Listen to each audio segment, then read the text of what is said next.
Hello बच्चों, कैसे हो आप लोग। तो आप लोग का स्वागत है चिल्ड्रन चॉइस एकेडमी में। तो अगर आप एएमयू या जीएमआई क्लास 11th के लिए तैयारी करना चाह रहे हो तो बिल्कुल आप सही जगह हैं। मैं आपको यहाँ पे करवा रहा हूँ most expected question. Number of question कितने होते हैं? 30 तो लिखित रूप पे होते हैं, लेकिन अगर ये मेरे साथ आप बने होते हो शुरू से आखिर तक तो आपका यहाँ पे 100+ क्वेश्चन यहाँ पे कवर हो जाता है with concept A to Z। आपका यहाँ पे कंसेप्ट क्लियर हो जाएगा। आज मेरा डे नंबर 4 पहुंच चुके हैं। तो देखो भाई, इससे पहले मैंने आपको 3 लेक्चर दे दिया है, आप उसे ज़रूर कंप्लीट कर लेना। और हेरिडिटी से बच्चे बहुत ज़्यादा डरते हैं। आज मैं आपको इस लेवल पे कंप्लीट करवा दूंगा कि आपका छोटी छोटी बातें जो होती हैं, जीन क्या है, एलील क्या है, फिनोटाइप क्या होता है, जीनोटाइप क्या होता है, सारा का सारा कंसेप्ट है बिल्कुल आज आपका देखना क्लियर हो जाएगा। ठीक है, तो इसे ईमानदारी से आप करो। तो देखो, सिंपल सा रूल है, एक ही रूल को फॉलो करना होता है। अब सबसे पहले जैसे क्वेश्चन आएगा तो आप क्या करेंगे, वीडियो को पॉज करेंगे। वीडियो पॉज करने के बाद पहले खुद से ट्राई करेंगे, देन आप मतलब सॉल्यूशन देखेंगे कि आपने जो टिक लगाया और मैंने जो बताया सही है या गलत है। ठीक है, और लास्ट में जब नंबर जो बता दिया करो आपको कितने मार्क्स आए हैं। ठीक है भाई, तो चलिए क्वेश्चन स्टार्ट करते हैं। तो पहला क्वेश्चन है, who is known as the father of genetic. बहुत ही बेसिक सा क्वेश्चन है, जल्दी सा मुझे बताएंगे कौन है। तो सबसे पहले मैं आंसर जरूर बताऊंगा आपको, लेकिन उससे पहले मैं आपको क्या बताने वाला, देखो आपको पता है मैं हर एक ऑप्शन को यहाँ पे एक्सप्लेन करता हूँ ताकि आपके एक क्वेश्चन के साथ साथ 4 और क्वेश्चन आपका बन जाए। ठीक है, इवन के 5-6 भी बन जाते हैं। तो चलिए फिर देखते हैं कि चार्ल्स डार्विन साहब जो थे इन्होंने क्या किया था। तो चार्ल्स डार्विन साहब थे, जल्दी बताओ इन्होंने क्या किया। जो मैं पूछूंगा आपको ईमानदारी से बोलना है, जो मैं लिखूंगा उसे आप कॉपी में नोट डाउन करोगे और अच्छे से याद करके एग्जाम देने जाओगे। ठीक है, तो देखो चार्ल्स डार्विन साहब क्या थे, इन्होंने क्या किया था, थ्योरी ऑफ इवोल्यूशन पूछेगा। बताओ थ्योरी ऑफ इवोल्यूशन किसने प्रपोज किया था? चार्ल्स डार्विन साहब ने किया था। उसके बाद लैंडमार्क, बोलो लैंडमार्क साहब ने क्या किया था, जल्दी बताओ इन्होंने क्या प्रपोज किया था। इन्होंने प्रपोज किया था एक्वायर्ड कैरेक्टर के बारे में बिल्कुल अभी बात करेंगे। पहले बताते हैं आपको, ये अभी फिलहाल याद कर लो कि साइंटिस्ट का नाम बिल्कुल आ सकता है आपसे। इन्होंने प्रपोज किया था एक्वायर्ड कैरेक्टर के बारे में। ठीक है, कैरेक्टर लिख लेना पूरा। उसी तरह क्या वाटसन एंड क्रिक, जल्दी बताएं, ये तो आपको पता ही होगा। इन्होंने दिया था कि वाटसन एंड क्रिक का क्या काम था, इन्होंने किस चीज़ का डिस्कवरी किया था, जल्दी बता दो। इन्होंने डिस्कवरी किया था स्ट्रक्चर ऑफ डीएनए। पूछेगा भाई बता दो मुझे, स्ट्रक्चर ऑफ डीएनए का डिस्कवरी किसने किया, जल्दी बताओ किसने किया। और मुझे आप कमेंट करके बताएंगे डीएनए का फुल फॉर्म क्या होता है। बताओ, तो पूछेगा बताओ डिस्कवरी ऑफ डीएनए किसने किया था। वाटसन एंड क्रिक साहब जो थे वो डिस्कवरी ऑफ डीएनए का डिस्कवरी किया था, है ना। हेलिकल स्ट्रक्चर वगैरह आपको पता ही होगा, ये सारी चीज़ आपने थ्योरी ऑलरेडी पढ़ रखा होगा। फिलहाल आपका होमवर्क ये है कि आप मुझे डीएनए का क्या बताएंगे, फुल फॉर्म बताएंगे कमेंट में। तो अब आते हैं क्वेश्चन पे। तो फादर ऑफ जेनेटिक्स किसे कहते हैं, जल्दी से बता दो। जॉर्ज मेंडल जो साहब थे इन्हें हम फादर ऑफ जेनेटिक्स कहते हैं। तो थोड़ा सा हम इनके बारे में डिस्कस जरूर करना चाहेंगे कि इन्होंने कब से क्या किया और क्या क्या किया। देखो थोड़ा सा जो 4-5 पॉइंट बताऊंगा इसे ईमानदारी से याद कर लेना और बिल्कुल याद करके आप कहाँ चले जाना, एग्ज़ाम देने के लिए। तो मैं जो बता रहा हूँ इसे क्या करना, गौर से आपको सुनना है ना भाई। देखो सबसे पहला तो इसका पॉइंट आपको पता होना चाहिए, कौन थे, जॉर्ज मेंडल, ये फादर ऑफ जेनेटिक्स ऑलरेडी लिखा हुआ। पहला पॉइंट आपको ये बिल्कुल पता होना चाहिए। और दूसरा चीज़ आपसे ये पूछता है, बताओ जो मेंडल साहब थे उन्होंने कब से कब तक काम किया, है ना, कब से कब तक काम किया, है ना, कब से कब तक किया। डेट आप देखो याद रखना है इसका, 1856 से लेकर 1863 तक किया था। और पूछता बताओ कितने, आप तो ये बोला कब से कब तक, ये पूछता है। दूसरा ये क्वेश्चन पूछेगा आपसे कि कितने दिन तक किया, मतलब कितने साल तक किया। तो देखो 1856 और 1865 के बीच में कितने साल, 65 नहीं होगा, 63 होगा ना। तो 63 के बीच में बताओ कितने साल हो गए, टोटल आपको हो गए यहाँ पे 7 साल। इन्होंने कितना साल वर्क किया था, 7 साल इन्होंने काम किया था। और एक चीज़ आपसे ये भी पूछ सकता है बिल्कुल कि भाई ये कब से कब तक जिंदे रहे दुनिया में, भाई इतना बड़े साइंटिस्ट है, तो बिल्कुल पूछा जा सकता है ना, जीके टाइप का क्वेश्चन। तो ये इसका देखो डेट ऑफ बर्थ आपको याद रखना है 1822, और डेट ऑफ मृत्यु याद रखना है, कब हो गया भाई 1884। तो इनका जो ज़िंदगी था कब से, 1822 में आए थे बेचारे और 1884 में चल बसे। तो इतना चीज़ आपको इसके बारे में पता होना चाहिए। और इन्होंने कौन से प्लांट पे वर्क किया आपको पता ही होगा, कौन सा था, जल्दी से बता दें। क्या पी वगैरह था कुछ, अभी पी के बारे में बात करेंगे, इसके बारे में और डिटेल में बात करने वाले। एक पॉइंट ये भी याद रखना कि इन्होंने जो डिस्कवरी किया था, मतलब इन्होंने जो भी कैरेक्टर, मतलब अपना जो एक्सपेरिमेंट किया था वो किस पे किया था, पीस प्लांट पे किया था। ठीक, इतना बिल्कुल आपको थोड़ा सी 4-5 पॉइंट है, छोटी छोटी बातें हैं, ज़्यादा भी जानने की ज़रूरत नहीं है। बहुत जानने के लिए तो बहुत सारी चीज़ें बचे हुए हैं, लेकिन आपको ज़्यादा बिल्कुल नहीं जाना, इतना जान लेना कि ये जो थे फादर ऑफ जेनेटिक्स थे, इन्होंने कब से कब तक काम किया? 1856 से 1863 तक काम किया। कितने साल तक काम किया?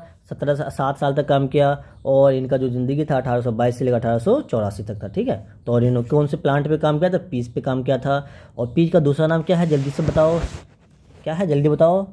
पायसम सटाइवम, है ना? लिख दूँ क्या? चलो लिख ही देता हूँ इसे भी, पायसम सटाइवम। ये सब भी क्वेश्चन आपसे पूछा जा सकता है, बिल्कुल पूछेगा। बताओ कौन से प्लांट में इन्होंने काम किया। हाँ, एक चीज़ और जान लो, जब इस पर आ गए तो चलो थोड़ा जान ही लेते हैं, तो एक स्लाइड में क्या ही दिक्कत है। तो इन्होंने इसी प्लांट को क्यों चूज़ किया था, वाई? उन्हें और भी बहुत सारे प्लांट हैं दुनिया में, है ना, बहुत अलग अलग टाइप के हैं, लेकिन इन्होंने इस पर ही क्यों काम किया? इसका रीज़न मुझे बताओ। 2-3 चीज़ जल्दी से बता दें कि इन्होंने इस पर ही काम क्यों किया था, ठीक। सबसे पहले देखो मैं बताता हूँ, क्योंकि सबसे पहले इसका क्या था कि जो पीस का था, इसका लाइफ कैसा होता है पता होगा आपका। इसका लाइफ जो होता है बहुत शॉर्ट होता है, बहुत कम ज़िंदगी होती है इसकी। तो इसका याद रख लो पहला पॉइंट, क्योंकि इसका लाइफ जो होता है शॉर्ट होता है, ठीक। और जो होता है ये ईजी ग्रो कर सकते हैं भाई। इसके लिए कुछ वैसा हमें ये नहीं चाहिए कि भाई चलो इसके लिए बहुत अच्छा इन्वायरमेंट चाहिए, बहुत जगह वैसा चाहिए जहाँ पे हर जगह ग्रोथ नहीं होता, नहीं।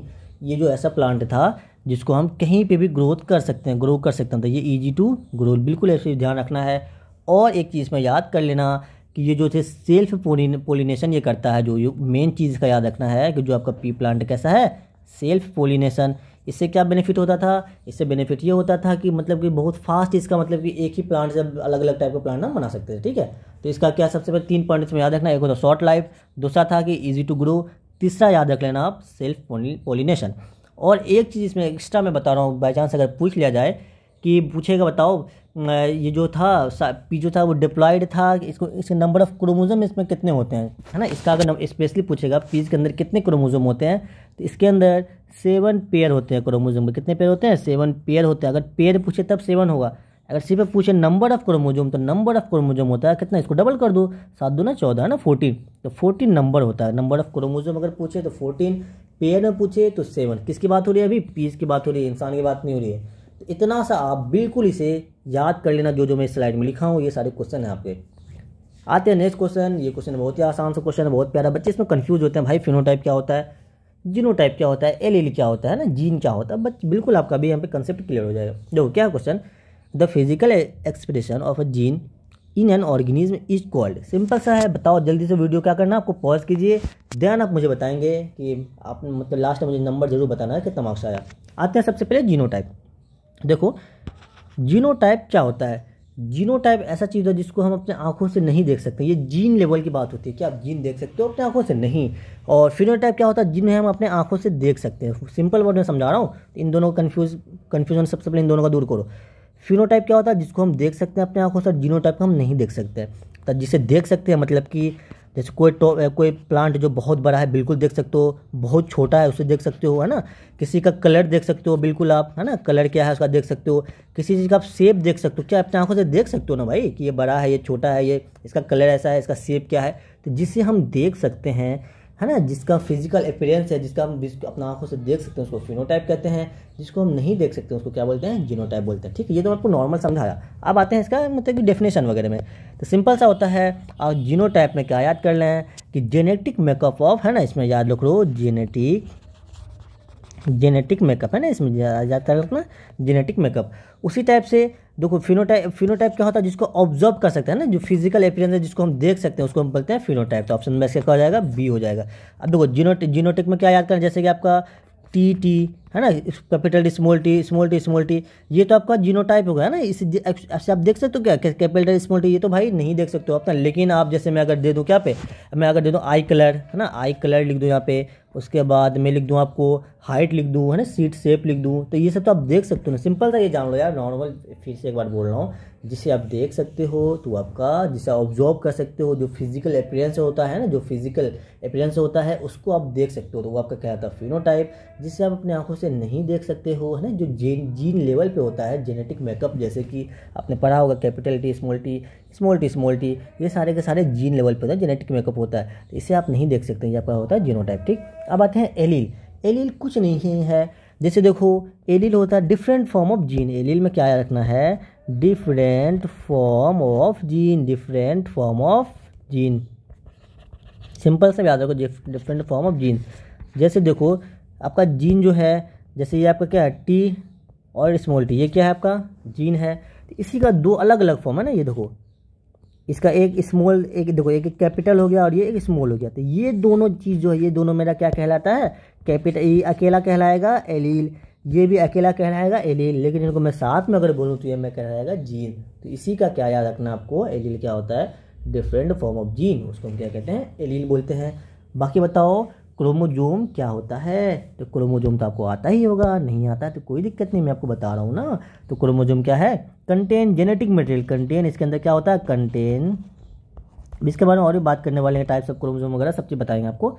कि इसमें सिंपल सा भी याद कर लो, जो क्रोमोजोम क्या था, जो इसी लेवल पे बात कर रहे हैं, तो क्या करते हैं, कंटेन जेनेटिक मटेरियल, जो जेनेटिक मटेरियल जिसके अंदर होता है उसको हम क्या कहते हैं, क्रोमोजोम कहते हैं। बताएं ह्यूमन के अंदर टोटल नंबर ऑफ क्रोमोजोम कितने होते हैं, 46 होते हैं, नंबर ऑफ क्रोमोजोम है। अगर पूछेगा बताओ ह्यूमन के अंदर टोटल पेयर ऑफ क्रोमोजोम कितने होता है, पेयर पूछे तो 23 यहाँ पे लिख दूँ क्या, चलो अगर पेयर पूछे तो 23 हो जाएगा, आपसे नंबर पूछे तो कितना हो जाएगा, 46 हो जाएगा। और भी इसके बारे में डिस्कस करने, ऑटोजोम क्या होता है ना।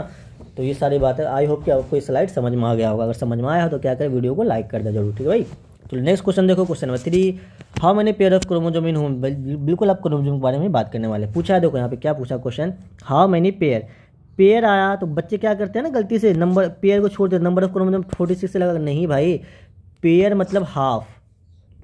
मुझे बताओ पेयर किसको कहते हैं, जैसे ये सिंगल इसे पेयर कहोगे, नहीं, अगर ये डबल हो जाए तब तो आप पेयर कहोगे। तो देखो यहाँ पे इसीलिए पेयर मतलब एक में दो आना, सिंपल वर्ड है, पेयर को समझा रहा हूँ। इसमें पूछा है how many pair of chromosome in human beings, pair पूछे तो कितना देना है, 46। अगर पूछता कि टोटल नंबर ऑफ क्रोमोजोम, अगर पूछता कितना, टोटल नंबर ऑफ क्रोमोजोम है ना, क्रोमोजोम अगर ये पूछता तो फिर आप क्या बोलते, 46 बोलते। और मुझे बताएं 46 में है ना, अब 46 को मैं यहाँ पे थोड़ा सा ना इसे क्या करूँ, चलो यहाँ पे लिखता हूँ, ये 46 आपका टोटल नंबर ऑफ क्रोमोजोम, इसको थोड़ा डिवाइड करता हूँ दो पार्ट में। देखो ये 46 से आपका कितना है, आप समझ गए, 46 टोटल नंबर ऑफ क्रोमोजोम है, इसको दो पार्ट में डिवाइड करो। एक आप 22 कर दो, 22 पेयर, तो इसको क्या कर दें, 46 कर दो, या इसको देखो समझा रहा हूँ थोड़ा अच्छे से, या तो 23 पेयर कर दो, 23 पेयर। अब यहाँ पे आते हैं, इसमें तो 23 पेयर में से 22 पेयर को अलग करो, है ना, 22 पेयर को अलग करो, या तो नंबर में बोले तो 22 दूना 44 को अलग करो। उसी टाइप से आ जाते हैं इधर, ताकि मैं दोनों को एक साथ समझा रहा हूँ, इसलिए थोड़ा समझ में आ रहा होगा, आई होप आपको। अब देखो यहाँ पे इसमें आता है एक पेयर को अलग करो, एक पेयर बता कितना, 22 23 पेयर हो गया। उसी टाइप से 44 इधर बचा तो 44 और 2 इधर बचा नंबर में, सिंपल सा एक बार समझो। देखो टोटल नंबर ऑफ क्रोमोजोम कितने होते हैं, 46, पेयर कितने होते हैं, 23। उस चीज़ को मैं दो पार्ट में डिवाइड कर रहा हूँ, 23 को दो पार्ट में डिवाइड करो तो एक 22वां पेयर, 22 पेयर और बचा एक पेयर, तो एक पेयर ये हो गया। 46 को दो पार्ट में डिवाइड करो तो 46 में 44 यहाँ हो गया, तो बचा कितना, 2, तो 2 यहाँ पे हो गया, ठीक। आई होप आपको समझ में आ गया होगा। अब आते हैं इसको क्या बोलते हैं, इस वाले पार्ट को बोलते हैं हम क्या बोलते हैं, जल्दी बोलो, ऑटोजोम बोलते हैं। इसको क्या बोलते हैं, ऑटोजोम। तो यहाँ पे देखो क्या क्वेश्चन आपसे बन सकता है, पूछेगा बताओ नंबर ऑफ ऑटोजोम कितने होते हैं ह्यूमन के अंदर। नंबर अगर पूछे तो क्या लगाना है, 44 लगाना है। अगर आपसे पूछे कि बताओ pair of chromosome, pair of autosome कितने होते हैं, पेयर ऑफ ऑटोजोम, अगर पेयर पूछ ले तो क्या लगाएंगे आप, 22 लगाएंगे। जैसे यहाँ पे पेयर पूछा था हमने क्या लगाया, 23 लगाया। अब आते हैं इस वाले पार्ट में, देखो आई होप कि समझ में आ गया मेरे भाई आपको, है ना। अब आते हैं इसको क्या बोलते हैं, इसको कुछ नहीं बोलते, सिंपल सा होता है, ये क्या होता है, सेक्स क्रोमोजोम। इसको क्या बोलते हैं हम, सेक्स क्रोमोजोम। तो पूछेगा कि पेयर ऑफ सेक्स क्रोमोजोम कितना होता है, तो क्या बोलेंगे आप, 1 पेयर बोलेंगे। पूछेगा नंबर ऑफ सेक्स क्रोमोजोम कितना है, तो 2 बोलेंगे, है ना, क्या बोलेंगे भाई, 2 बोलेंगे। आई होप कि अब आपको अच्छे लेवल पे मतलब कंसेप्ट क्लियर हो गया होगा। तो एक बार और आपको मैं एक बार रिपीट कर दूं ताकि और भी अच्छे लेवल पे हो जाए, जिन बच्चों को समझ में नहीं आया तो अच्छे से सुनो एक बार। देखो आपसे पूछे कि नंबर ऑफ क्रोमोजोम कितना है, तो आप क्या बोलेंगे, 46। पूछे आपसे पेयर ऑफ क्रोमोजोम कितना है, क्या बोलेंगे, 23, ठीक। पूछेगा बताओ total number of autosome, number of autosome पूछेगा तो क्या लगाएंगे आप, 44। पूछेगा टोटल पेयर ऑफ ऑटोजोम कितना है, तो क्या लगाएंगे आप, 22 लगाएंगे, ठीक। उसी टाइप से आते हैं फिर से, देखो यहाँ पे पूछेगा अगर कि total number of sex chromosome, number पूछे तो क्या लगाएंगे, 2 लगाएंगे। पूछेगा पेयर ऑफ सेक्स क्रोमोजोम क्या लगाएंगे, 1 लगाएंगे। तो आई होप ये pair, number, autosome, sex chromosome, ये वाला कंसेप्ट अब आपका क्लियर हो गया है ना। आते हैं नेक्स्ट क्वेश्चन बहुत ही प्यारा सा आसान सा क्वेश्चन, ऑलरेडी मैंने बता ही दिया इसके बारे में। देखो क्या है, Mendel perform his experiment on which plant, बताओ किस कौन से प्लांट, क्या रोज पे? नहीं भाई, उसे प्रपोज नहीं करना था किसी को। अरे रे, प्रपोज के नाम से तो यार, है ना, नहीं वहाँ दिमाग नहीं जाना। तो देखो टोमेटो ये भी नहीं है, सनफ्लावर नहीं है, फ्लावर में तो है ना कुछ और ही आ जाता है, सनफ्लावर समझो क्या। देखो क्या हो जाएगा, सिंपल सा इसका हो जाएगा पी हो जाएगा। जो मेंडल साहब थे वो कौन से प्लांट अपना एक्सपेरिमेंट कर रहे थे, ऑलरेडी हमने बताया, वो क्या हुआ है, पी है। तो इसके बारे में 2-4 पॉइंट जरूर बताना चाहूँगा कि है ना, जो बता रहा हूँ इसे ईमानदारी से याद कर लेना, है ना, क्वेश्चन आते हैं इससे, क्योंकि अभी आपके पास उतना टाइम है नहीं। और पता ही है मैंने अभी 8th का जो करवाया है ना मास्टरिंग NCERT पर, अगर कोई भाई छोटा भाई बहन अगर आपकी तैयारी कर रहा हो तो बिल्कुल उसे यार इन्फॉर्म करो कि यार मतलब आप चिन्मय चौहान अकेडमी से जाओ, मास्टरिंग NCERT करो। और मैं MU का भी तैयारी करवा रहा हूँ, है ना, 8th के लिए फिलहाल। तो बिल्कुल आप इन्फॉर्म कर रहे हैं, कोई अब जानने वाला कोई दोस्त है कोई भी हो तब उसे इन्फॉर्म कीजिए, ताकि वो बच्चे यहाँ से आगे पढ़े। और उसी टाइप से मैं 8th का भी फुल्ली कंसेप्ट मैं क्लियर कर रहा हूँ। बच्चे बहुत प्यार कर रहे हैं और आप लोग बहुत ज़्यादा प्यार दे रहे हो। आप लोगों में से कई ने मुझे मैसेज किया, इंस्टा पे मैसेज किया, व्हाट्सएप पे मैसेज, सर प्लीज़ कंटिन्यू कीजिए इसे। तो चलिए आपके लिए ही मैं लेकर आया हूँ। तो आपका सिंपल सा क्या है कि आप इसे शेयर करें अपने दोस्तों से। अगर फर्स्ट टाइम आए हो मेरे चैनल पे, वीडियो अगर इतना से 3-4 क्वेश्चन समझ में आ गया है, अच्छे लेवल पे आ गया समझ में, तो बिल्कुल आप इसे सब्सक्राइब भी कर सकते हैं, ताकि नोटिफिकेशन आपको मिलता रहे। आपका भाई है आपके साथ है। इसके बारे में देखो क्या क्या पता होना चाहिए। सबसे पहले आपको ये पता होना चाहिए, इसमें जो पी के अगर पूछेगा बताओ पी के अंदर टोटल नंबर ऑफ क्रोमोसोम कितने होते हैं, टोटल नंबर ऑफ क्रोमोसोम कितने होते हैं, 14 होते हैं। ये नंबर बता रहा हूँ, क्रोमोसोम। पूछेगा कि पेयर कितने होते थे, 7 पेयर होते हैं, है ना, 7 पेयर ऑफ क्रोमोसोम होते हैं। और इसका दूसरा नाम क्या है, तो दूसरा नाम क्या है, जल्दी से बोलो, इसका याद रखना आपको, पायसम सटाइवम, ये बिल्कुल याद होना चाहिए आपको। और इसी को हम क्या बोलते हैं, इसको हम गार्डन पी भी बोलते हैं। अगर कभी आपको लिखा हुआ जाए गार्डन पी, तो आप बिल्कुल घबराना नहीं कि सर मैंने तो कुछ और पढ़ा था, सर ये आप क्या दे रहे होते, बिल्कुल ये गार्डन पी है ना। ये 3-4 पॉइंट आपको अच्छे लेवल पे पता होना चाहिए। और मुझे ये बताएंगे कि इसमें से कितने कैरेक्टर लिए थे, मतलब जब मेंडल साहब इसका डिस्कवरी कर रहे थे, मतलब एक्सपेरिमेंट कर रहे थे, कितने कैरेक्टर लिए थे, आपसे पूछेगा बताओ पी से कितना कैरेक्टर लिएगा। अरे भाई तो पूरा मिट गया भाई, है ना, ऐसा ना हो यार, है ना। तो कितने कैरेक्टर लिए थे जल्दी बताएं मुझे। 7 कैरेक्टर लिया था टोटल, इन्होंने कितना कैरेक्टर लिया था, 7 कैरेक्टर। तो ये भी आपको पूछता है कि बताओ मेंडल साहब पी पे तो वर्क किए थे, लेकिन कितने कैरेक्टर पे वर्क किए थे, 7 कैरेक्टर पे वर्क किए थे। अब आपका काम क्या है, जल्द मुझे 7 के 7 कैरेक्टर के नाम जल्दी से जल्दी बता दें। जल्दी बताओ, जल्दी, जब मैं भी लिख रहा हूँ आप भी जल्दी लिखो, मेरे से पहले वीडियो पॉज कीजिए और जल्दी आप सबका नाम लिखिए जल्दी से। सबसे पहले देखो मैं जैसे जैसे लिख रहा हूँ वैसे याद कर लेना आप। देखो सबसे पहले क्या है, सीड शेप, है ना, सीड शेप। मुझे बताएं इसमें से डोमिनेंट क्या है, रिसेसिव क्या है। उसका दूसरा याद करना आपको, सीड कलर, है ना, सीड शेप, सीड कलर। और तीसरा क्या याद करेंगे आप, तीसरा याद करेंगे फ्लावर शेप। सॉरी, फ्लावर क्या होता है, कलर होता है ना, शेप नहीं होता ना, फ्लावर कलर। और चौथा क्या याद करेंगे आप, पॉड, है ना, पॉड क्या करेंगे जल्दी बोलो, पॉड शेप। और उसी टाइप से पॉड कलर, है ना। कितने हो गए, 1 2 3 4 5, और क्या बचा है, 2 बचे हैं। और तो मैं ऊपर लिख दूं क्या, चलो यहाँ ऊपर लिख देता हूँ नेक्स्ट। तो एक और है आपका फ्लावर पोजीशन बच गया है ना, फ्लावर पोजीशन, फ्लावर पोजीशन। और एक और बचा है, जल्दी बताएं मुझे, प्लांट हाइट, है ना, प्लांट हाइट। अब मुझे देखो इसमें आपको क्या क्या याद रखना है, ये तो बस ये तो बच्चे को याद भी रहते हैं, लेकिन इससे क्वेश्चन एक तो सिंपल सा क्वेश्चन पूछता है, बताओ इनमें से कौन से कैरेक्टर पे इन्होंने काम किया। तो आपका बिल्कुल ये 7 में से कोई एक ऑप्शन दिया हुआ रहेगा और पूछेगा किस में से नहीं किया है, तो इसमें से कोई 3 दे रखेगा, एक नहीं दिया रहेगा। ऐसा क्वेश्चन इससे बनता है। पहला क्वेश्चन क्या है कि कितने कैरेक्टर पर काम किया, तो 7। पहला क्वेश्चन इस वाले मेन इंपोर्टेंट ही है, ठीक। और आपसे क्या पूछेगा कि उन्होंने 7 कैरेक्टर, इसमें से कौन सा कैरेक्टर उसने लिया, कौन सा कैरेक्टर लिया। तो आपको ये 7 में से कोई एक ऑप्शन दिया रहेगा, आपको टिक लगा देना, सिंपल सा, ये तो बहुत आसान होता है। और इसमें दूसरा टाइप का क्या क्वेश्चन बनेगा कि इसमें से आपको पूछेगा इसमें से कौन सा कैरेक्टर उसने नहीं लिया। तो नहीं लिया मतलब 4 में से कोई एक उन्होंने दे रखा जिन्होंने नहीं लिया, तो मतलब 4 में से 3 तो आपको पता होगा, इसीलिए आपको इसको अच्छे से याद करना। 3 आप देख लेना जो है, बाकी जो नहीं होगा उसको हटा देना, ठीक। अब देखो इससे क्वेश्चन एक और क्या बनता है कि इसमें से कौन सा डोमिनेंट ट्रेट है, कौन सा रिसेसिव ट्रेट है, ठीक है। देखो कैरेक्टर 7 है, सेम अगर पूछे कि टोटल नंबर ऑफ कैरेक्टर कितना लिया, कैरेक्टर अगर पूछे तो आपको क्या लगाना है, 7 लगाना। लेकिन आपसे पूछे टोटल नंबर ऑफ ट्रेट कितना उन्होंने लिया, तो ट्रेट अगर पूछे तो आपको क्या लगाना है, 14 लगाना। चलो ट्रेट से याद आएगा, ट्रेट भी याद कर लो। तो ट्रेट कितना लिया, 14 लिया, क्योंकि देखो हर कैरेक्टर, ये देखो आपका ये क्या फ्लावर पोजीशन कैरेक्टर है, उसके बाद प्लांट हाइट भी कैरेक्टर है, seed shape, seed colour, flower, ये सब के सब क्या है, एक कैरेक्टर है। लेकिन इसका अलग अलग फॉर्म है, एक डोमिनेंट फॉर्म, एक रिसेसिव फॉर्म। इसका भी एक डोमिनेंट फॉर्म, इसका भी रिसेसिव फॉर्म। सातों में से हर एक का एक डोमिनेंट फॉर्म है, एक रिसेसिव फॉर्म है। तो उसी अलग अलग कैरेक्टर के अलग अलग फॉर्म को हम क्या बोलते हैं, ट्रेड बोलते हैं। तो कैरेक्टर 7, तो ट्रेड कितने हो गए भाई, 14 हो गए। तो बिल्कुल आपको समझ में आ गया होगा। अब मुझे ये बताएंगे कि बताओ सीड शेप में डोमिनेंट क्या था और रिसेसिव क्या था। मैं यार लिखूंगा तो बहुत टाइम लग जाएगा, बट मैं आपको समझा देता हूँ, आपको लिख लेना सिंपल सा। अब एक ऐसा देखो यहाँ पे, आप सबसे पहले एक यहाँ पे कैरेक्टर का चार्ट बनाओ, ठीक है। उसके बाद यहाँ पे क्या डोमिनेंट लिखो और यहाँ पे लिखो ट्रेड लिखो। तो यहाँ पे मैंने जो अभी 7 का 7 नाम लिखा तो उसे लिख लेना बिल्कुल ईमानदारी से। और यहाँ पे डोमिनेंट के नीचे लिख लेना, जैसे मैं देखो पहला क्या बताया हूँ, मैं सीड शेप बताया हूँ। सीड शेप में बताओ डोमिनेंट ट्रेड क्या है, राउंड होता था। आप यहाँ पे लिखोगे राउंड ही लिखो और यहाँ पे क्या लिखो, रिंकल्ड लिखोगे। उसी टाइप से आप लिख लेंगे सीड कलर, फ्लावर शेप। आपसे यहाँ पे देखो क्वेश्चन क्या पूछता है कि बताओ सीड शेप में से सीड शेप का डोमिनेंट ट्रेड कौन है, क्या पूछेगा बताओ।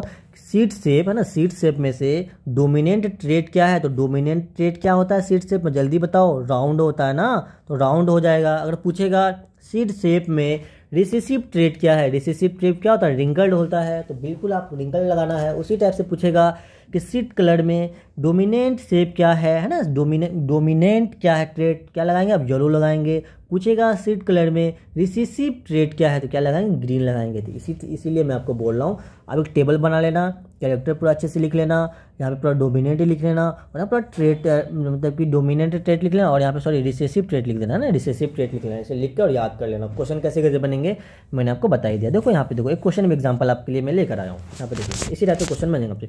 According to the Mendel which of the following trait dominant है ना, क्या इसमें से बताओ, सिंपल से, इसमें से कोई कंडीशन नहीं दिया, पूछा है कि बताओ अकॉर्डिंग टू मेंडल साहब के अकॉर्डिंग इसमें से कौन सा ट्रेट है जो कैसा है, डोमिनेंट है, किसके लिए, पी प्लांट के लिए। जल्दी से बताओ आप, ये ईमानदारी से वीडियो पॉज कीजिए और मैंने जो समझाया उसके अकॉर्डिंग हिसाब आंसर दीजिए। जल्दी बोलिए कौन सा है, जल्दी बोलो भाई।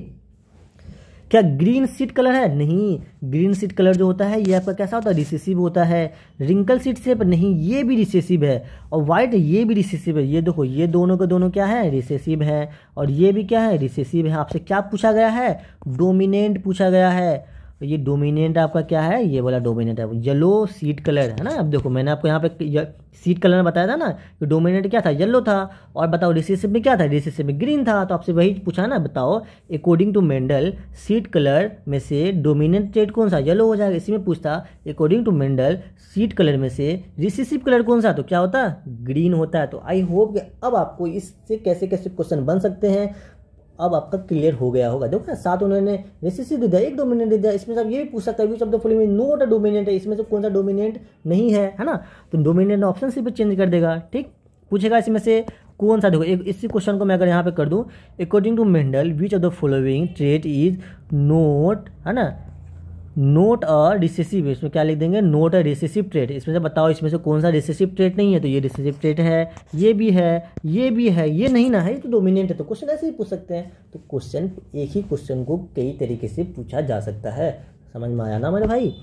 तो समझ में आ गया तो क्या कीजिए, वीडियो को ईमानदारी से लाइक कर दीजिए और कुछ नहीं चाहिए, अपने दोस्तों से जरूर शेयर करो यार, है ना। बस मैं चाहता हूँ कि ये वीडियो जो बनता है ये उन बच्चों तक जाए जो एफर्ट ना कर सकता और जिसका कंसेप्ट थोड़ा वीक हो। बिल्कुल यहाँ पे आपको कंसेप्ट मिलता है क्वेश्चन के साथ साथ। आप देख भी रहे होगे मैं हर कुछ चैप्टर में बहुत अच्छे लेवल का कोशिश करता हूँ, अपने तरीके से, अपने तरफ से पूरी कोशिश करता हूँ कि आपका कंसेप्ट क्लियर हो। क्वेश्चन तो लोग बच्चे बना ही लेते हैं, क्वेश्चन बनाना कोई बड़ी बात नहीं है आज के दौर में। क्वेश्चन हर कोई बना लेता है, हर कोई बना लेता है, सही बता रहा हूँ, हर कोई। लेकिन कंसेप्ट अगर पूछ लो ना, डोमिनेंट क्या है, रिसेसिव क्या है, भाई एलील क्या है, जीन क्या है, बच्चे नहीं बता पाते हैं। तो आई होप कि अब तो बता दोगे, ठीक। अब आते हैं नेक्स्ट क्वेश्चन। देखो नेक्स्ट क्वेश्चन क्या है, the law of segregation state. Simple से आते हैं कि लॉ ऑफ सेग्रीगेशन क्या है, बताओ।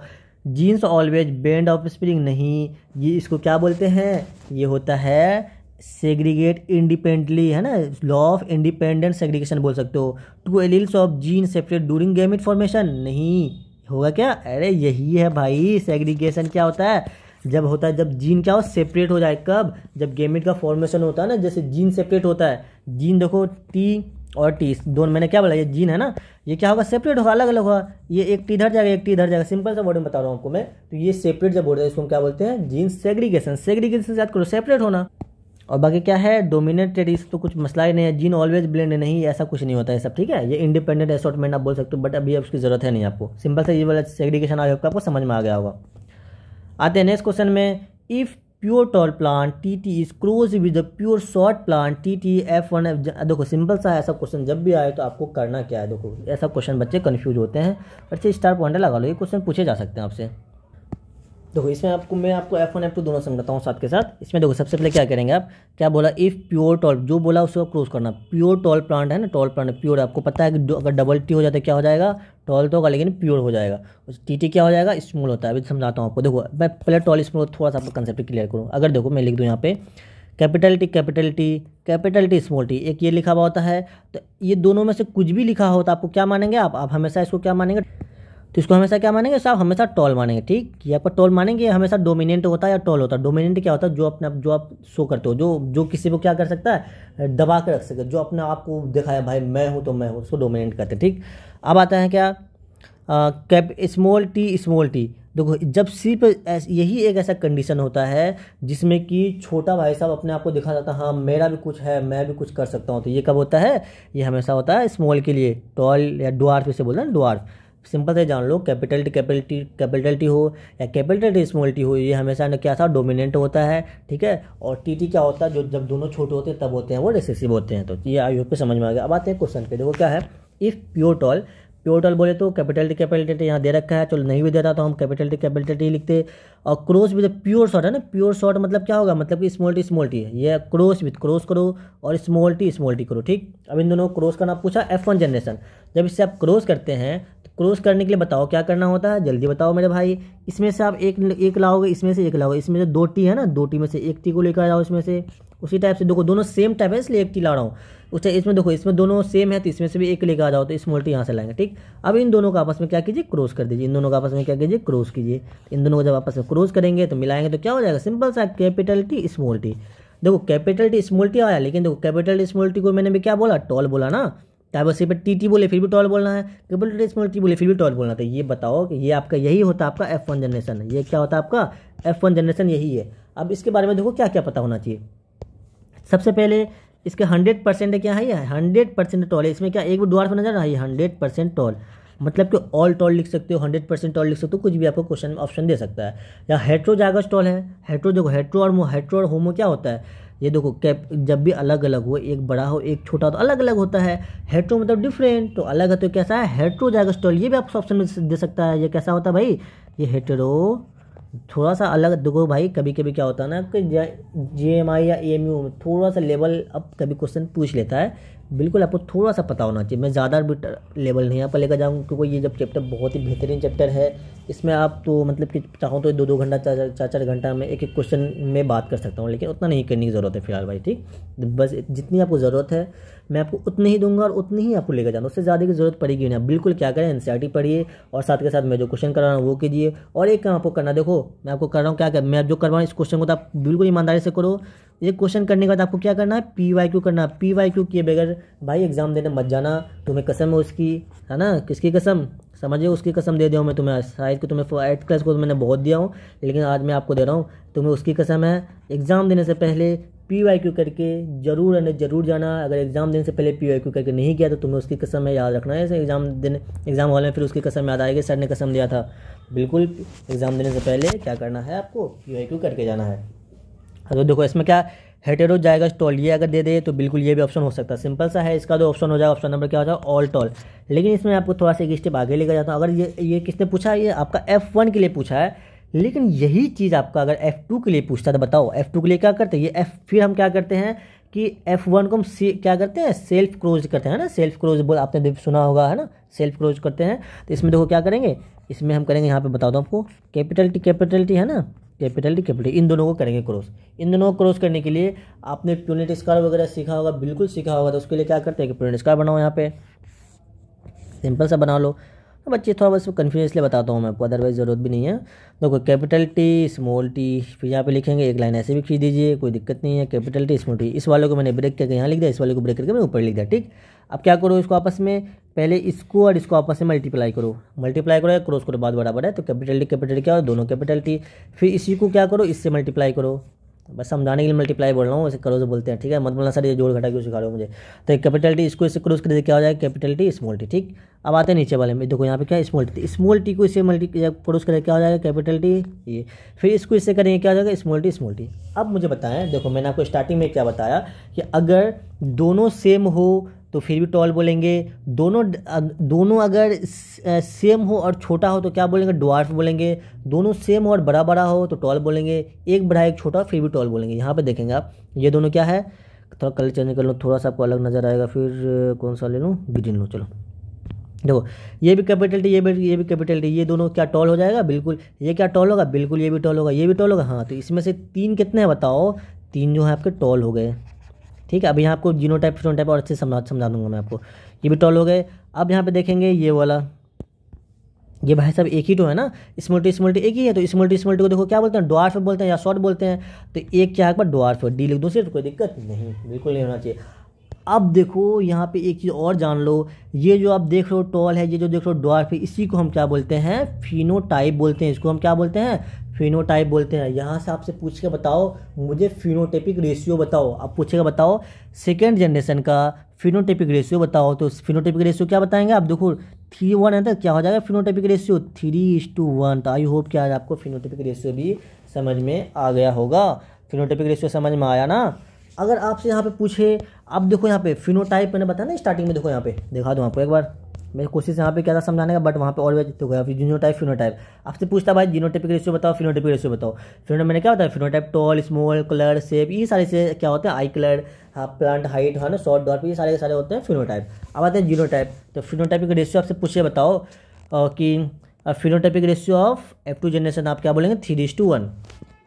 अब देखो अब आता है यहाँ पे जीनोटाइप। देखो यहाँ पे कैपिटल टी जीन लेवल की बात हुई ना, मैंने क्या बोला, ये जीन होता है, इसका अलग अलग फॉर्म क्या होता है, एलील होता है। देखो यहाँ पे कैपिटल टी है, कैपिटल टी कितना है, कैपिटल टी एक ही है ना। अब देखो कैपिटल टी स्मॉल टी है, तो कैपिटल टी स्मॉल टी कितने हैं, एक यहाँ पे है।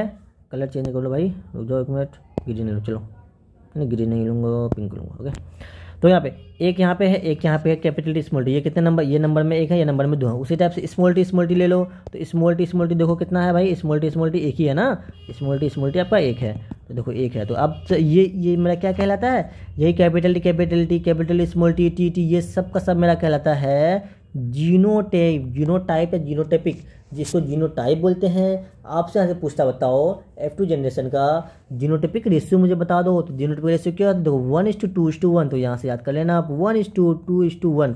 ये सारी किसकी बात हो रही है, मोनो हाइब्रिड क्रॉस की बात हो रही है। बिल्कुल आपसे पूछेगा मोनो हाइब्रिड क्रॉस का F2 जनरेशन का मुझे फिनोटाइप, देखो क्वेश्चन कैसे पूछेगा मैं बता दूँ एक बार।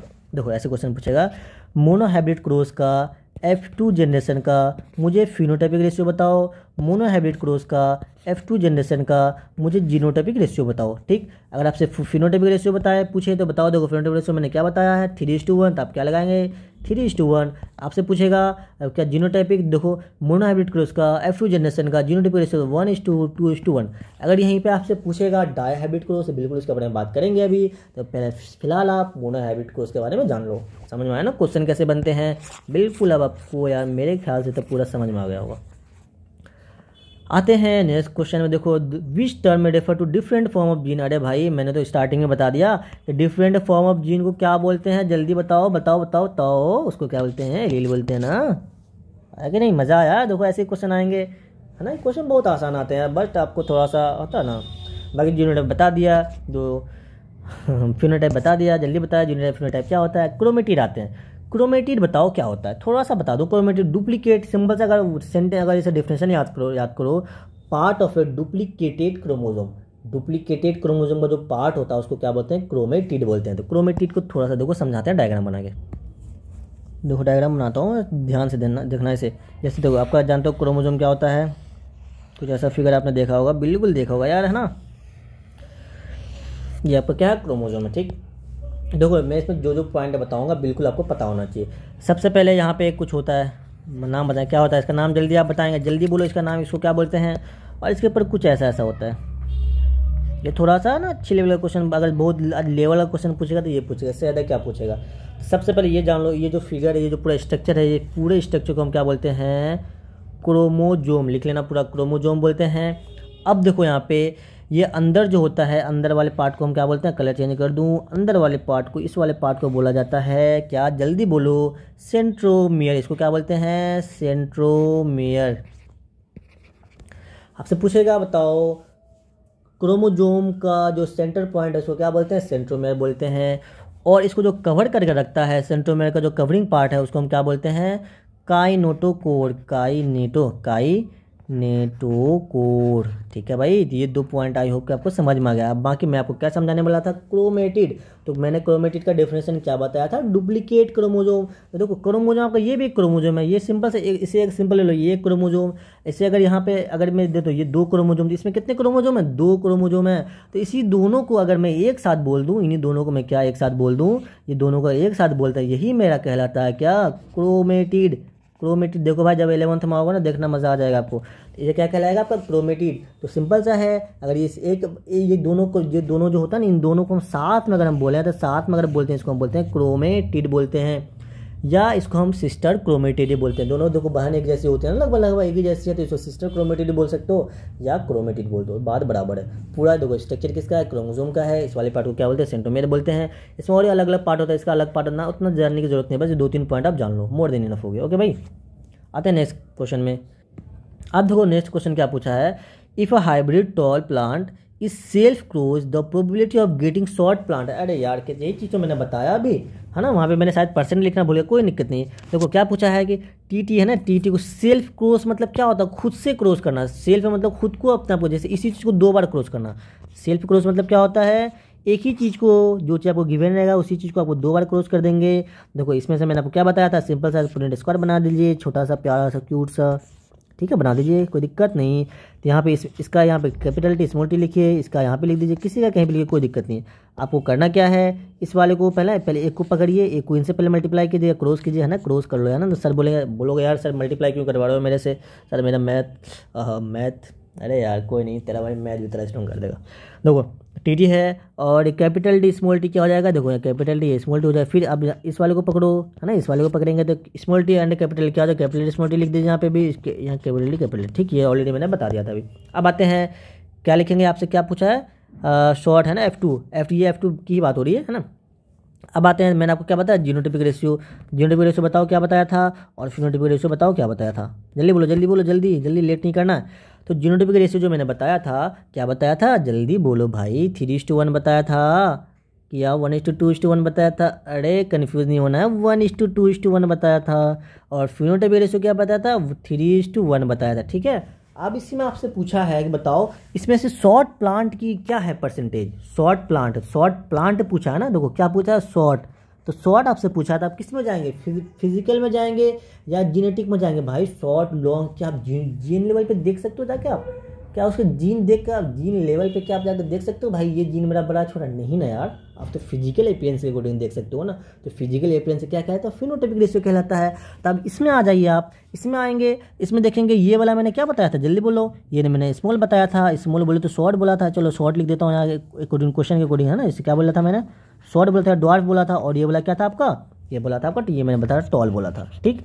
अब रेशियो पूछा, परसेंटेज के अकॉर्डिंग पूछा, तो भाई परसेंटेज हमेशा 100 का निकलता है। अब 100 को यहाँ देखो 100 को आप 4 पार्ट में डिवाइड कर दीजिए, तो 4 पार्ट में डिवाइड करें, 25 का एक कोना इधर आ गया। देखो याद अगर नहीं है तो कैसे निकालना, ये बता रहा हूँ, याद है तो बहुत अच्छी बात, आपको याद ही करके जाना है। फिलहाल मैं बस अभी बता रहा हूँ याद, मतलब कि कैसे निकालना है जिस बंदे को याद नहीं हो।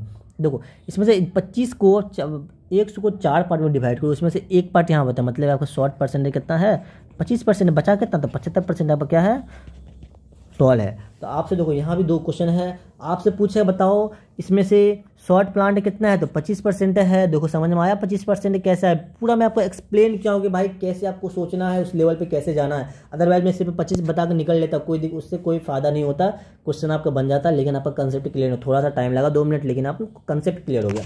तो कैसे पूछना है, पहुँचना है, शॉर्ट आया तो मेरे को फिनोटाइप में जाना है, जीनोटाइप में नहीं जाना है। फिर फिनोटाइप को मुझे 100% हमेशा परसेंटेज कब से कितने से निकलता है, 100 से निकलता है, फिर उसको उस टाइप से हमें मल्टीप्लाई डिवाइड जो भी होता है सब करके यहाँ पहुँचे हैं, ठीक है भाई। तो अब यहाँ से पूछा है, मतलब शॉर्ट का पूछा था, शॉर्ट का कितना हो जाएगा, 25%, डी करेक्ट हो जाएगा।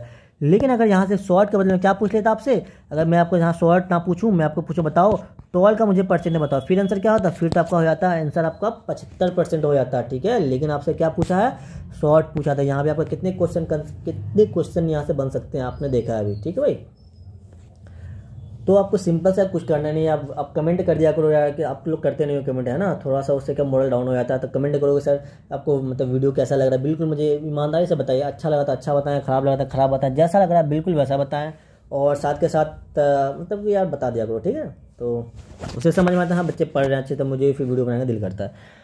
आता है नेक्स्ट क्वेश्चन में, इन ह्यूमन दो sex is determined by, simple सा है, आप सेक्स डिटरमाइन करते हो किससे करते हो, ऑटोजोम से करते हो, नहीं ऑटोजोम, नंबर ऑफ ऑटोजोम कितने थे जल्दी बोलो, यहाँ पे फिर से लिख देता हूँ मैं, number of autosome, total number of आते हैं देखो, टोटल नंबर ऑफ क्रोमोजोम 46 है, उसमें से ऑटोजोम में अगर नंबर पूछे तो नंबर कितने थे जल्दी बोलेंगे 44, अगर पेयर पूछेंगे पेयर ऑफ ऑटोजोम कितने होंगे 23 हो जाएंगे। हार्मोन वगैरह, इसमें हार्मोन का भी बात ही नहीं करना, ऑलरेडी बात कर चुके हैं। अब आते हैं एक्स एंड वाई क्रोमोजोम, क्या इससे सेक्स डिटरमाइन करते हो, बिल्कुल ये आपका क्या कहलाता है, यही आपका सेक्स क्रोमोजोम कहलाता है, इसी को क्या बोलते हैं हम, सेक्स क्रोमोजोम। और सेक्स क्रोमोजोम से ही हम डिटरमाइन करते हैं कि ये फीमेल है या मेल है, ये बेबी मतलब बॉय है या गर्ल है। तो ये ऑप्शन नंबर ऐसा क्या हो जाएगा, option number C is correct answer हो जाएगा। आते हैं नेक्स्ट क्वेश्चन देखो क्या है कि which parent determine the sex of, इसमें से बताओ कि बच्चे का जो मतलब कोई बच्चे मतलब कि क्या बोलते हैं कि वो लड़का होगा, है ना, लड़का गर्ल होगी, है ना, ये क्या होगा, ये लड़की होगी या लड़का होगा, बॉयज़ होगा। तो ये जो डिटरमाइन होता है पेरेंट में से कौन डिटरमाइन करता है, दोनों इक्वली करता है या कोई भी मतलब कोई ऐसा पॉसिबिलिटी नहीं, कभी माँ कर लेती कभी फादर करता है, ऐसा होता नहीं, ऐसा बिल्कुल इक्वली नहीं होता है। मदर नहीं, सिंपल सा है, इसका ऑप्शन में क्या होता है, फादर होता है। फादर की वजह से आपका मतलब देखो बताता हूँ, ये रीज़न भी दूंगा मैं, तो सिंपल सा याद करो, जो डिटरमाइन होता है ना कि ये बेबी होने वाले मतलब बच्चा जो होगा तो वो क्या होगा, गर्ल होगा या बॉय होगा। तो ये जो डिटरमाइन होता है ये फादर से डिटरमाइन होता है। वो क्यों होता है, क्योंकि आपको पता ही होगा जो मदर के अंदर होता है या गर्ल्स के अंदर होता है क्या सिर्फ और सिर्फ एक्स एंड एक्स होता है, तो इससे तो कोई हमेशा एक्स ही कैरेक्टर जाएगा। लेकिन जो फादर के अंदर क्या होता है वो एक्स एंड वाई दोनों होता है। इससे क्या पॉसिबिलिटी होती है कि एक्स भी जा सकता है और वाई भी जा सकता है। तो सपोज करो कि एक बार क्या देखो, मदर से हमेशा ना हमेशा क्या जाएगा, मदर पेरेंट्स से हमेशा ना हमेशा एक्स जाएगा, तो वहाँ से तो एक्स आया, लेकिन फादर से इस बार मान कर चलो एक्स से चला गया, ठीक कोई दिक्कत नहीं, एक बार एक्स से गया। लेकिन फिर सेकंड आप चांस इसमें लो, फिर सेकंड में क्या हो, मदर से तो हमेशा एक्स जाएगा तो वहाँ से एक्स ही जाएगा, लेकिन फादर से इस बार क्या चला गया, वाई चला गया।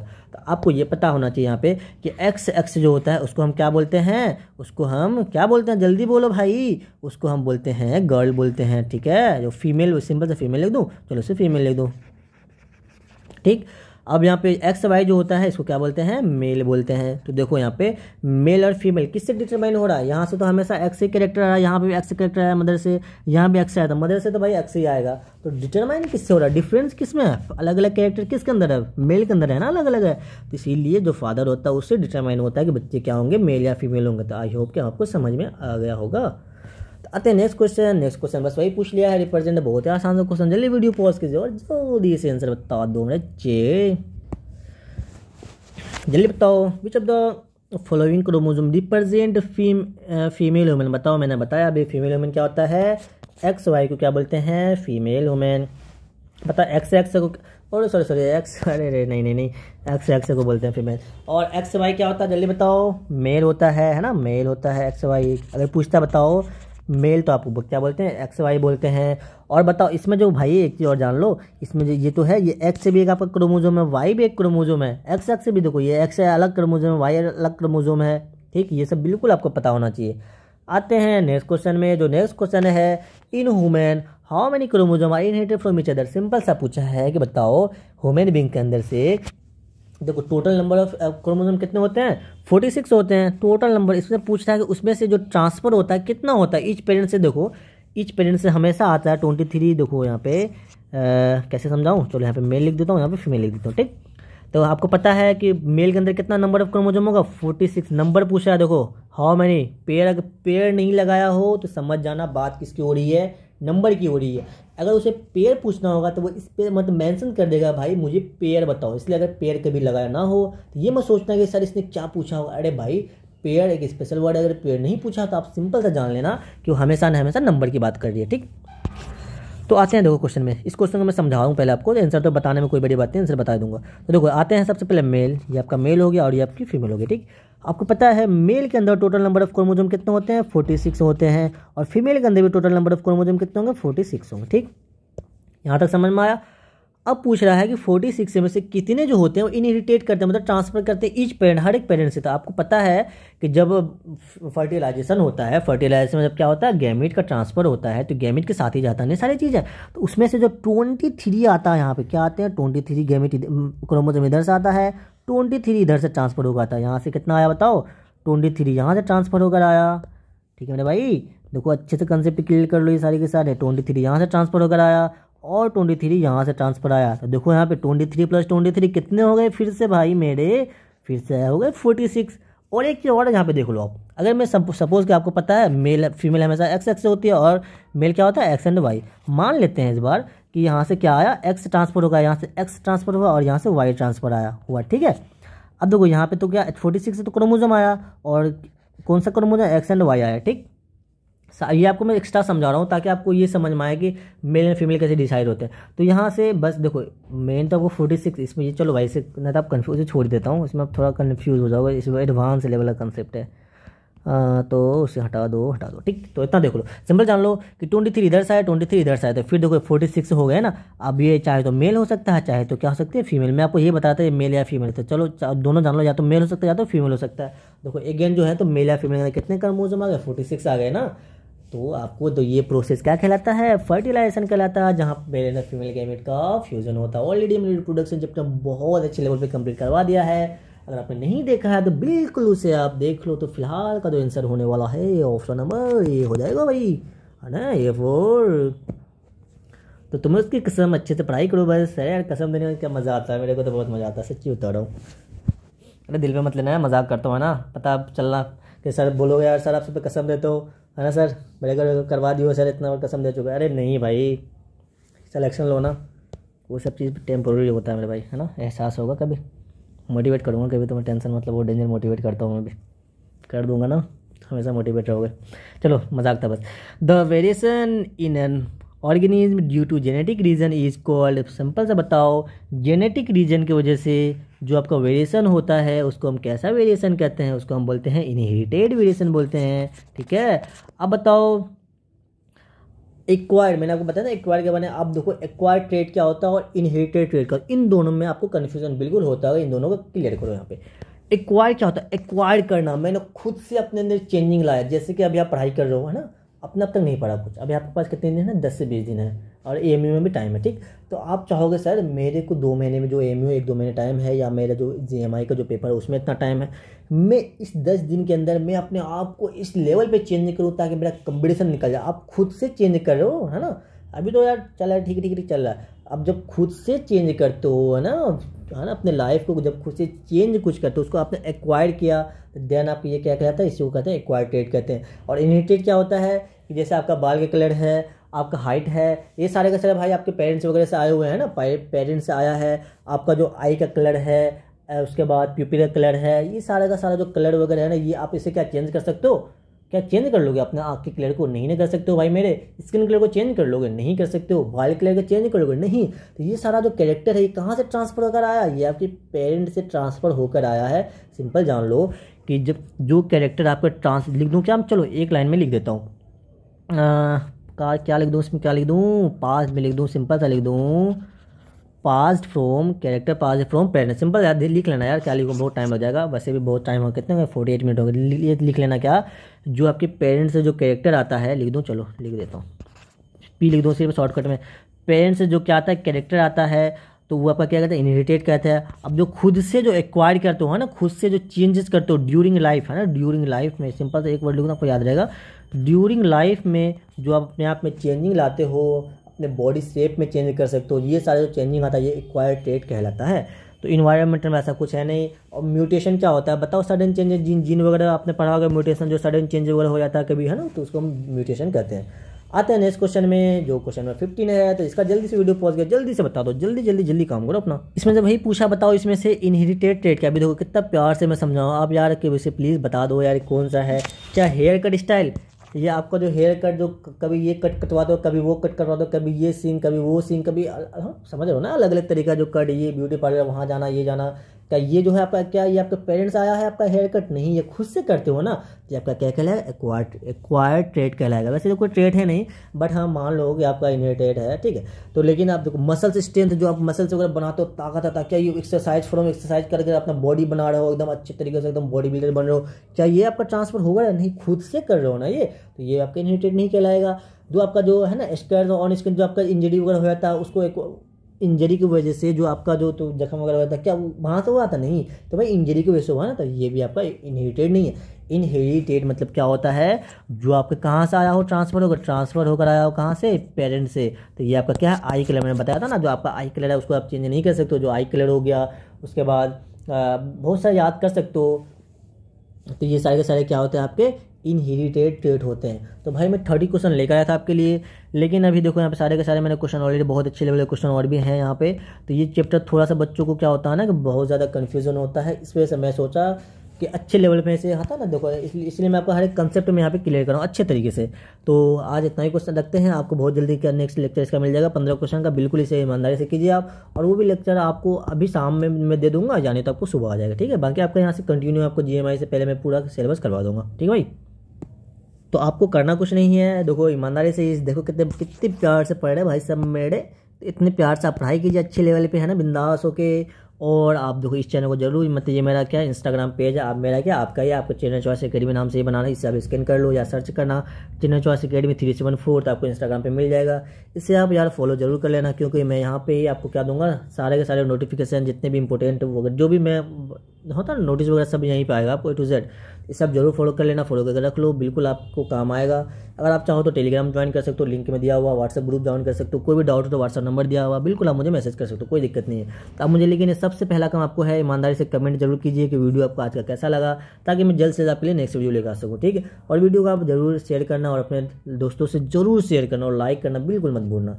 आप चाहो तो ये आप पे डिपेंड है, अगर आपको वीडियो अच्छा लगा हो तो आप क्या कीजिए, प्यार से इसे सब्सक्राइब कर लीजिए, ताकि आपको क्या हो, नोटिफिकेशन मिलता रहे मेरे भाई, है ना।